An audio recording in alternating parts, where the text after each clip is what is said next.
जय हिंद friends, welcome to cognitive studies. Friend, आज के वीडियो में हम बात करने वाले हैं एग्ज़ाम के पॉइंट ऑफ व्यू से बेहद ही इम्पॉर्टेंट टॉपिक की, जिसका नाम है सस्टेनेबल डेवलपमेंट।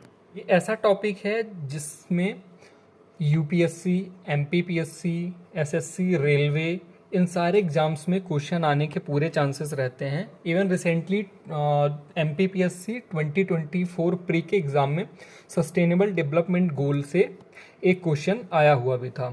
तो ये बहुत ही इम्पॉर्टेंट टॉपिक है, लेकिन इसके साथ प्रॉब्लम ये है कि जनरली इस टॉपिक को जब भी हम याद करने बैठते हैं तो हमें भूल जाता है, और इस टॉपिक को याद भी हमें एक सीक्वेंस में, एक ऑर्डर में करना होता है, क्योंकि यहाँ से जो क्वेश्चन बनते हैं वो कुछ इस तरह होते हैं like affordable and clean energy sustainable development का कौन से नंबर का गोल है, या फिर आपसे ऐसा पूछ लेगा कि सस्टेनेबल डेवलपमेंट गोल्स का गोल नंबर 10 कौन सा है, और आपको दे देगा ऑप्शंस जैसे sustainable cities and communities, reduced inequalities, gender equality, zero hunger, और इनमें से आपको राइट ऑप्शन सेलेक्ट करना होगा।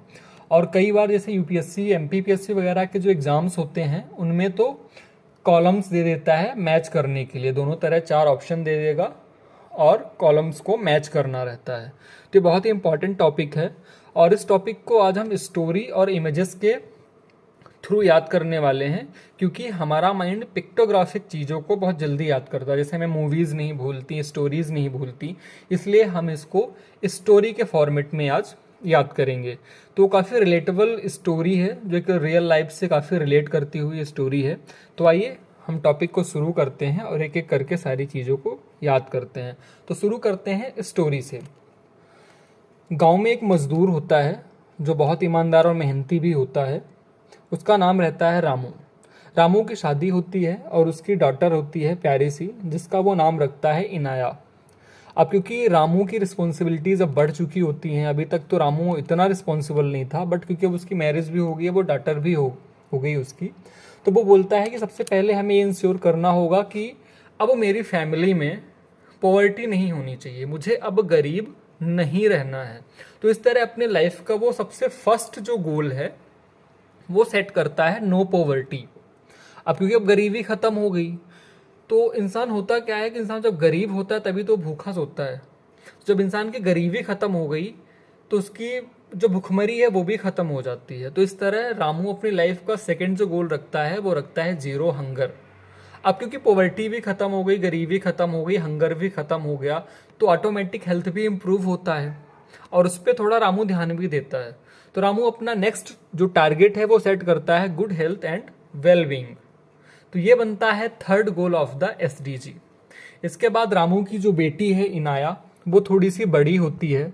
तो क्योंकि बेटी अब बड़ी होगी, हम लोग भी बचपन में बहुत छोटे थे, इसके बाद जब बड़े हुए तो हमें एक नए स्टेज में डाला गया कि अभी इन्हें एजुकेशन की नीड है। तो इसी तरह रामू को भी फील होता है कि इनाया को अब एजुकेशन देना चाहिए। तो इस तरह जो फोर्थ गोल बनता है वो बनता है क्वालिटी एजुकेशन। अब देखिए कि ह्यूमन के लाइफ में पैरेलली ऐसे ही स्टेज चलते जाते हैं।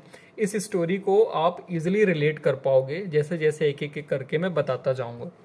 इसके बाद रामू इनाया का एक रेपुटेड स्कूल में एडमिशन करवा देता है, और उसे कुछ दिनों बाद वहाँ होने वाली टीचर पेरेंट्स मीटिंग में रामू जाता है। लेकिन वहाँ जाने के बाद रामू क्या देखता है कि वहाँ बॉयज़ और गर्ल्स को इक्वली ट्रीट नहीं किया जाता है। जो बॉयज़ हैं उनको ज़्यादा अच्छे तरीके से ट्रीट किया जाता है, लेकिन गर्ल्स को उतनी इम्पोर्टेंस नहीं दी जा रही है। मतलब प्रॉब्लम क्या है? Inequality, gender inequality. तो रामू वहाँ पे इशू रेज करता है कि स्कूल के अंदर जेंडर इक्वालिटी होना चाहिए, girls and boys both should be treated equally. तो इस तरह सस्टेनेबल डेवलपमेंट गोल का फिफ्थ जो गोल बनता है वो होता है जेंडर इक्वालिटी। हमारे 5 गोल हो गए। आइए अब इन्हें हम इमेजेस के थ्रू रिवाइज करते हैं। तो सबसे पहले रामू क्या करता है, वो अपनी लाइफ में इंश्योर करता है कि उसे गरीब नहीं रहना, मतलब नो पॉवर्टी। तो फर्स्ट गोल हो गया, फर्स्ट एसडीजी गोल हो गया नो पॉवर्टी। फिर रामू बोलता है कि अब गरीबी दूर हुई, अब हमें हंगर को ख़त्म करना है, हमें भूखे नहीं रहना है। तो सेकंड एसडीजी गोल क्या बनता है? No hunger. इसके बाद जो थर्ड गोल आता है वो गुड हेल्थ, क्योंकि गरीबी खत्म हो गई, भुखमरी भी खत्म हो गई, अच्छा फूड मिल रहा है, तो हमारा टारगेट क्या होगा कि हमारी हेल्थ अच्छी होनी चाहिए। तो जो थर्ड एसडीजी गोल बनता है वो बनता है गुड हेल्थ एंड वेलबींग। इसके बाद क्योंकि इनाया थोड़ी बड़ी होती है, तो रामू को लगता है कि अब इसे प्रॉपर एजुकेशन दी जानी चाहिए, एक अच्छी एजुकेशन दी जानी चाहिए जो रामू को नहीं मिली। रामू चाहता है उसे एक अच्छी एजुकेशन मिले। तो फोर्थ गोल क्या बनता है, क्वालिटी एजुकेशन। इसके बाद जब पेरेंट्स और टीचर मीटिंग में रामू जाता है इनाया को एडमिशन दिलवाने के कुछ टाइम बाद स्कूल, तो वहाँ जाके देखता है कि वहाँ जेंडर इक्वालिटी नहीं है। तो रामू वहाँ पे पहला जो इशू रेज करता है वो होता है जेंडर इक्वालिटी का, जो कि एसडीजी का फिफ्थ गोल होता है। एसडीजी मतलब सस्टेनेबल डेवलपमेंट गोल। इसके बाद जब रामू स्कूल से निकल रहा होता है तो वहाँ देखता है कि वहाँ जो वाटर है ना, वहाँ आसपास बहुत गंदगी है, जो ड्रिंकिंग वाटर है बच्चों के लिए, सैनिटेशन की प्रॉपर फैसिलिटीज़ नहीं है। तो अगेन वो प्रिंसिपल को कंप्लेन करता है that there must be clean water and sanitation in the school. तो ये बनता है एसडीजी का sixth goal, clean water and sanitation. इसके बाद रामू जब घर जा रहा होता है तो वहाँ स्कूल में डिस्कस होता है कि बच्चों को सिर्फ स्कूल में पढ़ाएंगे तो बच्चों को उतना बेहतर शिक्षा हम नहीं दे पाएंगे। बच्चों का ज़रूरी है स्कूल के साथ साथ घर में भी पढ़ाना। लेकिन रामू के साथ प्रॉब्लम ये थी कि दिन भर वो मजदूरी करता था और उसकी डॉटर इनाया का भी जो ज़्यादा टाइम होता है स्कूल में निकल जाता था। तो घर में पढ़ाने के लिए रामू को जो थोड़ा बहुत टाइम मिलता था कि रामू उसको टाइम दे पाए और बच्ची घर में पढ़ पाए, तो वो शाम को टाइम होता था, लेकिन शाम को तो लाइट चाहिए। तो रामू अब सोचता है कि यार मुझे एक अफोर्डेबल एंड क्लीन एनर्जी चाहिए, क्योंकि वो गरीब है तो उसे अफोर्डेबल के लिए सोच रहा है, लेकिन वो समझदार भी है, उसे क्लीन एनर्जी चाहिए, वो एनवायरनमेंट को खराब करना नहीं चाहता है। तो रामू जो नेक्स्ट गोल सेट करता है वो होता है अफोर्डेबल एंड क्लीन एनर्जी। अब अनाया की एजुकेशन कंप्लीट होती है तो अब वो सोचती है कि मुझे एक डिसेंट वर्क और अच्छी इकोनॉमिक ग्रोथ चाहिए, जो उसके फादर को नहीं मिल पाई थी क्योंकि वो कम एजुकेटेड थे। तो अनाया क्या करती है, वो कहती है कि मुझे डिसेंट वर्क और इकोनॉमिक ग्रोथ चाहिए। तो इस तरह वो एसडीजी का 8th गोल बनता है, decent work and economic growth.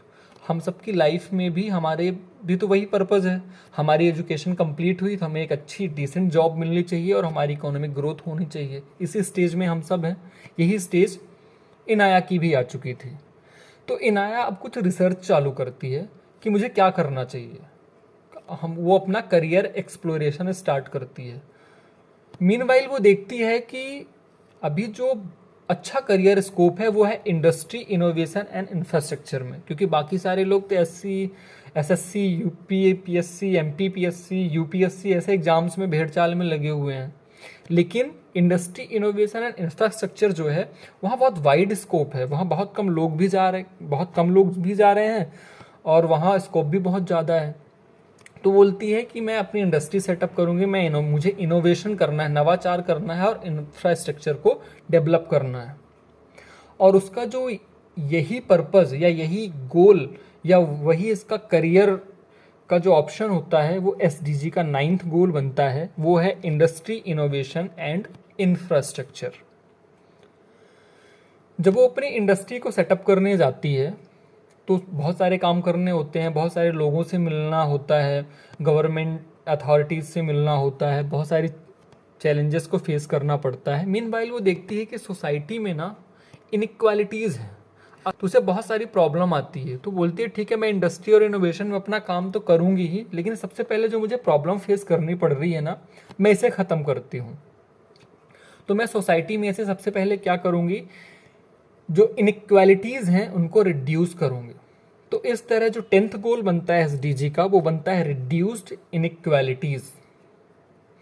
तो लोग बोलते हैं तुझे क्या पड़ा है, तू किसी तरह से अपना काम निकाल, अपनी इंडस्ट्री सेटअप कर, अच्छे पैसे कमा, इकोनॉमिक ग्रोथ कर, इन सब में क्यों लगी हुई है, तुझे इनइक्वालिटीज़ क्यों रिड्यूस करनी है। तो बताती है क्योंकि इनइक्वालिटीज़ को रिड्यूस कर दिया ना तो उससे होगा क्या, सस्टेनेबल सिटीज़ एंड कम्युनिटीज़ बनेंगी। तो इस तरह 10th जब गोल कंप्लीट हुआ, रिड्यूस इनइक्वालिटीज़, तो उससे हुआ क्या, sustainable cities and communities develop हुई। लेकिन इसी बीच जब इनाया सोसाइटी के इन चीज़ों में इन्वॉल्व हो जाती है तो उसके जो इंडस्ट्री के एम्प्लॉयज़ हैं, वर्कर हैं, वो वहाँ रॉ मटेरियल्स के कंजप्शन और प्रोडक्शन में प्रॉपर ध्यान नहीं देते। रॉ मटेरियल का इररिस्पॉन्सिबल कंजप्शन होता है, मतलब वो ध्यान नहीं देते, कहीं भी कुछ भी चीज़ें खराब कर रहे हैं, प्रोडक्शन भी प्रॉपर नहीं हो रहा है, जिस क्वालिटी में चाहिए जिस क्वांटिटी में चाहिए प्रोडक्शन नहीं हो रहा है। तो उससे क्या होता है कि उसे लॉस होना स्टार्ट होता है। तो अपनी कंपनी में जाती है और वहाँ पे जो उसके एम्प्लॉयज़ हैं उनको बोलती है आप सबको रिस्पॉन्सिबल होना पड़ेगा जो भी कंपनी में प्रोडक्शन हो रहा है उसके प्रति, और उस प्रोडक्शन के लिए आप जो भी रॉ मटेरियल यूज़ कर रहे हो उसके लिए आपको रिस्पॉन्सिबल होना पड़ेगा। ऐसा नहीं कि अनाप शनाप आप कुछ भी कर रहे हो। तो इस तरह एसडीजी का 12th गोल बनता है रिस्पॉन्सिबल कंजप्शन एंड प्रोडक्शन, मतलब हमारे पास जितने भी अवेलेबल रिसोर्सेस हैं उनका consumption and production responsible manner में होना चाहिए। उसके एम्प्लॉयज़ उसकी बात को मानते हैं और उसका अच्छा प्रोडक्शन होता है और सही तरीके से रिसोर्सेज का कंजप्शन होता है और वो इकोनॉमिक ग्रोथ करते जाती है, उसकी जो इंडस्ट्री है वो डेवलप होते जाती है। लेकिन इसी बीच वो देखती है कि जो प्रोडक्शन प्रोसेस हो रहा है ना उससे बहुत ज़्यादा पोल्यूशन निकल रहा है, बहुत ज़्यादा पोल्यूशन निकल रहा है। उससे क्या हो रहा है, क्लाइमेट ख़राब हो रहा है। तो बोलती है कि हमें सिर्फ इतने में ही लिमिटेड नहीं रहना, हमें क्लाइमेट का भी ध्यान रखना है। तो जो 3rd एसडीजी बनता है वो बनता है क्लाइमेट एक्शन, मतलब वो ऐसे एक्शंस को अडॉप्ट करती है जो इको फ्रेंडली हों। मीनवाइल वो ध्यान देती है कि अरे मैंने तो ध्यान ही नहीं दिया इतने टाइम से, तब तक क्या हुआ कि जो उसके फैक्ट्री इंडस्ट्रीज है जो पॉल्यूटेंट्स निकल रहे थे, जो प्रदूषक निकल रहे थे, उनको डायरेक्टली रिवर में ड्रेन किया जा रहा था। उससे जो वाटर लाइफ थी या एक्वेटिक लाइफ थी वो बहुत ज़्यादा डैमेज हो रही थी। तो बोलती है कि क्लाइमेट को अगर ठीक करना है तो हमें लाइफ बिलो वाटर को भी देखना पड़ेगा, यानी जो जलीय जीवन है वो भी सुरक्षित हो। तो इस तरह जो 14th गोल बनता है वो बनता है लाइफ बिलो वाटर। इसके बाद वो देखती है कि यार सिर्फ लाइफ बिलो वाटर ही इफेक्ट नहीं हुई, लैंड में भी तो पोल्यूशन हो रहा है, लैंड भी तो इनफर्टाइल हो रही है। तो बोलते हैं नहीं, लाइफ बिलो वाटर के साथ साथ हमें लाइफ ऑन लैंड भी देखना है, यानी ज़मीन पर जो जीवन है उसे भी क्षति नहीं पहुंचनी चाहिए। इस तरह जो एसडीजी का 15th नंबर का गोल बनता है वो बनता है लाइफ ऑन लैंड। अब यहाँ ध्यान रखने वाली बात है कि लाइफ बिलो वाटर पहले आएगा 14th नंबर पे, लाइफ ऑन लैंड बाद में आएगा। वैसे भी आपको पता है जब लाइफ का इवोल्यूशन हुआ तो सबसे पहले जो लाइफ का इवोल्यूशन हुआ कहाँ हुआ, वाटर में, उसके बाद लैंड में। तो वाटर पहले आएगा, इसके बाद लैंड आएगा 15th नंबर पे। अब क्योंकि उसकी अच्छी खासी इकोनॉमिक ग्रोथ हो गई, उसकी एक डिसेंट लाइफ स्टाइल भी है, तो बोलते हैं अब तो बहुत पैसे कमा लिए, अब चलते हैं फिर से सोसाइटी के लिए कुछ चीज़ें करी जाती हैं, जैसा कि जनरली जो अच्छे बिजनेसमैन हैं वो करते हैं। फॉर एग्जाम्पल रतन टाटा जी, वो बोलती है कि अब सोसाइटी के लिए काम कर रहे हैं। जैसे टाटा जी अपनी बहुत सारी जो उनकी इनकम है वो डोनेट कर देते हैं सोसाइटी के लिए।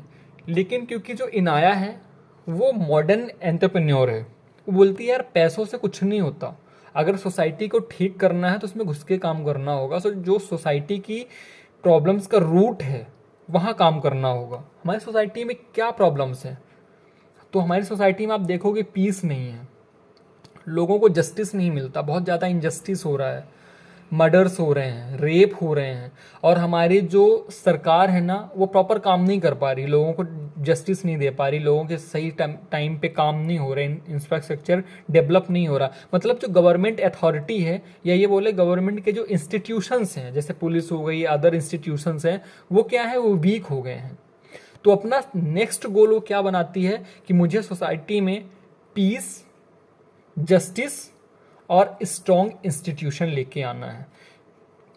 तो इससे हमारा नेक्स्ट गोल बनता है peace, justice and strong institution. वो इस पे बहुत दिनों तक काम करती है और सोसाइटी में एक रिमार्केबल एग्जाम्पल सेट करती है। मीनवाइल उसे ध्यान आता है कि मैंने सब कुछ कर लिया, इकोनॉमिक ग्रोथ कर ली, सोसाइटी के लिए भी कुछ कर लिया, बट अपनी पर्सनल लाइफ के बारे में तो सोचा ही नहीं। वैसे भी हम लोगों की भी लाइफ स्टाइल कुछ ऐसी ही है कि हम पहले एजुकेशन को प्रायोरिटाइज करते हैं, फिर इसके बाद हमें एक decent work and economic growth चाहिए होता है, फिर हम सोचते हैं कुछ सोसाइटी के लिए कंट्रीब्यूट करें, फिर लगता है कि चलो शादी वादी भी कर ली जाए। तो इनाया भी सोचती है कि अब क्या करते हैं कि अब लाइफ के जो बाकी बचे हुए गोल्स हैं ना उन गोल्स को कंप्लीट करने के लिए एक पार्टनर तलाश लो, मतलब शादी कर लो। तो इनाया शादी कर लेती है, मतलब एक पार्टनरशिप ही तो ही बोलते हैं ना, पार्टनर है वो मेरी। तो वो क्या करती है, पार्टनरशिप फॉर द गोल्स, यानी लाइफ के जो बचे हुए गोल हैं उनको फुलफिल करने के लिए वो पार्टनर्स अपने पार्टनर को ले आती है। तो इस तरह से 17th गोल बनता है पार्टनरशिप फॉर द गोल्स। तो हमने सस्टेनेबल डेवलपमेंट गोल्स को याद कर लिया। अब हम बात कर लेते हैं थोड़े से बेसिक्स की कि सस्टेनेबल डेवलपमेंट गोल का ऐसा कॉन्सेप्ट क्या है।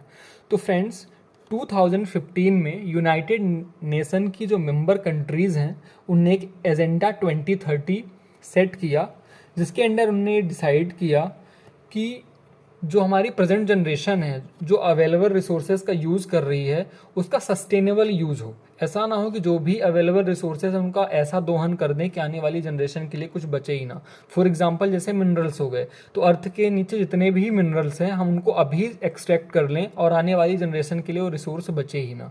इसलिए जो इसका पर्पज़ था that was peace and prosperity for the people and the planet now and into the future. यानी ना सिर्फ लोगों के लिए बल्कि इस पूरे प्लैनेट के लिए, और ना सिर्फ अभी की जनरेशन के लिए बल्कि आने वाली जनरेशन के बारे में भी ख्याल रख के हमारे पास जो अवेलेबल रिसोर्सेस हैं उनका यूटिलाइजेशन। होपफुली आपको वीडियो पसंद आया होगा, तो प्लीज़ वीडियो को लाइक ज़रूर करें। Thank you.